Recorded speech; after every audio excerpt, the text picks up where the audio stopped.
I did not always know I wanted to be a lawyer. I had no clue what I wanted to be coming out of high school.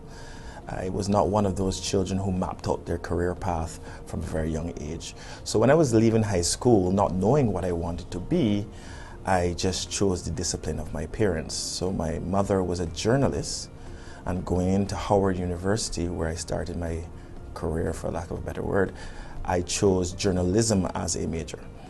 My father was a finance guy and he was an engineer, and if I had any skills in those areas, they were well hidden at that time. So I started my university days at Howard University majoring in journalism, and then I got there and I saw the Howard University mock trial team, and those guys captivated me. I was in awe.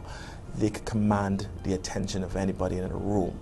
They can convince you of their point of view just using their words. They impressed me with their eloquence. And wanting to be like them, I changed my major to what they were doing, which was legal communication. I then graduated in 2002 from Howard, and I made my way to the University of the West Indies, Cave Hill, where I studied for my LLB. And then that eventually led to me going to the Norman Manley Law School. I was zoned for the Hugh Whitting Law School initially, but my girlfriend at the time, now wife, was zoned to the Norman Manley Law School. And after consulting the higher authority being my girlfriend then and my now wife, I decided that the Norman Manley Law School was the school for me. Now the training at the Norman Manley Law School really equipped me to thrive in the profession that I have chosen. When I was at Cave Hill, very important stage of my legal career, and it taught you fundamental principles of law. But at Cave Hill, it was more academic. And very often, my cousin would come to me and ask me questions, and family members ask you questions about some legal principle or legal situation. And you want to help, but what you've learned is so academic, you had nothing to offer them. I got to the Norman Manley Law School, and I found that it was a more practical. It took those principles and put them in practical situations, so that when my cousin and my family members came to ask me those questions, I had an answer for them. I think the Norman Manley Law School had a significant impact on me personally. It instilled a sense of service, and it instilled a sense of family.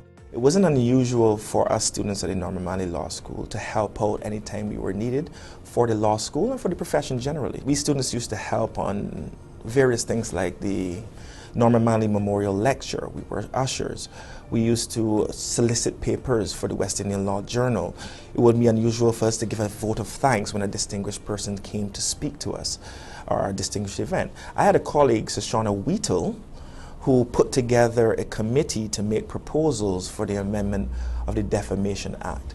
And that's the type of service that we did as young law students. So when it came to us transitioning now into actual professionals and attorneys, that sense of service stuck with us. And then the second thing is the sense of family. I'm a CARICOM child. I have a mother from Guyana. I have a father from Barbados. I have aunts from Trinidad. I have uncles from St. Lucia. But when I came to the Norman Manley Law School, to Jamaica in 2006, I didn't have any blood relatives here. So my colleagues in my batch, they became my brothers and my sisters. My associate tutors became my older sisters, older brothers. My lecturers became like uncle-like figures that gave me advice. And to this day, I have lecturers and associate tutors like Yolanda Whiteley who still keep in touch and give me advice. And I try to do the same for my students. I have a personal memory that I always draw on, and then I have other memories that I also stick with me.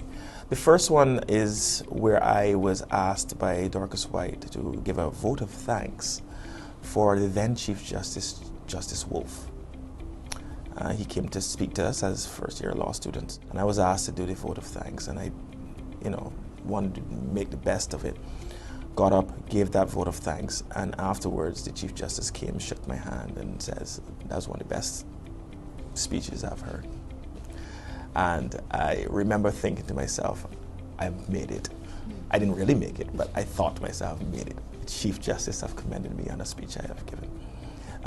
But on a more general great moment that I remember at the Norman Manley Law School is really the sports day that we had there when I was there. At this particular sports day, we had persons from the profession come and run against some of the faculty members. And the star of the show that particular day was Madame Malafou Fort. She was a lot quicker than I give her credit for. She won all her races against Miss Carolina, who was the principal at the time. And I learned something new about her I didn't know, that if we're in a running race, she's probably going to beat me.